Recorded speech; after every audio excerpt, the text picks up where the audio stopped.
And that's what I was saying about the time budgeting. If you decide I'm going to do Brazilian Jiu-Jitsu, you have to then also know that you're going to have to lift weights and you're going to have to stretch. And ultimately, if you want to keep that up and you enjoy this fucking crack fiend addiction, which is Brazilian Jiu-Jitsu, you're also going to have to make time to eat better and sleep better. And really, what's great about that is it forces you to be a healthier individual. But if you decide that you're not going to make those adjustments, then you're going to fucking crash and burn, and you're only going to do jiu-jitsu for a short amount of time before it really wrecks you. Because that's what Kieran and like Jordan and that were saying, was like, just generally focus on being healthier. You know, improve your diet, improve your sleep. Never mind all the other stuff. You can dial all that in, but just making general changes will change so much.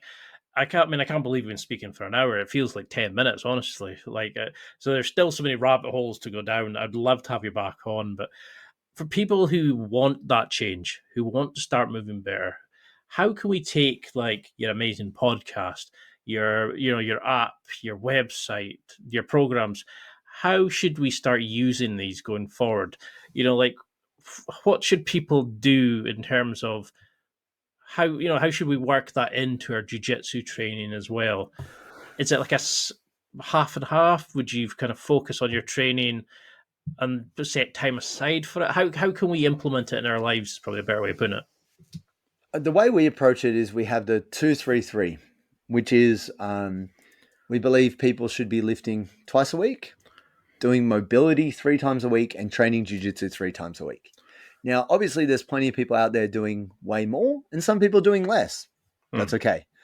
But as a sustainable, so we're all about optimal performance. The problem is everybody's looking at the peak. But what they don't understand about peak is there's a lot of work to get there, and then it fucking falls the fuck off, right? Oh, yeah. So what is good for the long term? If you can train jiu-jitsu consistently 3 times a week, if you can be doing your mobility work, whether that's a warm-up and a cool-down or a dedicated session where you're getting on the floor and stretching your back, stretching your hips, stretching your hamstrings, stretching your shoulders, like 3 mobility sessions a week and then 2 resistance training a week. We know for certain if you keep that up, you're going to be doing well. You're doing way better than the guy who's doing jiu-jitsu 6 days a week and doing none of the other shit. Because that person within 6 months' time is going to be injured and they're going to be off the mats. It's really that fucking simple. And no one talks about it because you can't post on Instagram, oh yeah, injured myself again. Like, no one's talking that shit. I mean, if you are, you're a fucking idiot. But I mean, that's the thing. Like I said, it's not sexy, but simple doesn't equal easy. It is simple. It sounds simple enough, right? But when you fit it into your life, and this is where I talk about habit adoption, setting your habits is going to dictate your success in life. It's going to dictate your health, dictate everything. Your health is really the foundation upon which you build your capacity. If your health is not much, like if your health is only this, you can only build so high before you fall off. Just like a tree. If you don't have a really deep root base, the tree cannot grow tall. No, health is your root base. It's your foundation. If you think your health is not right, well, you just got to do the hard thing, which is look in the mirror and go, you know what? Like for me, it was too much caffeine. I was drinking like 5 double espressos a day, you know? That's fucked. No one needs that much caffeine. That's not good. I mean, it gave me a level of function, but it also was just making me a fucking drug addict, right?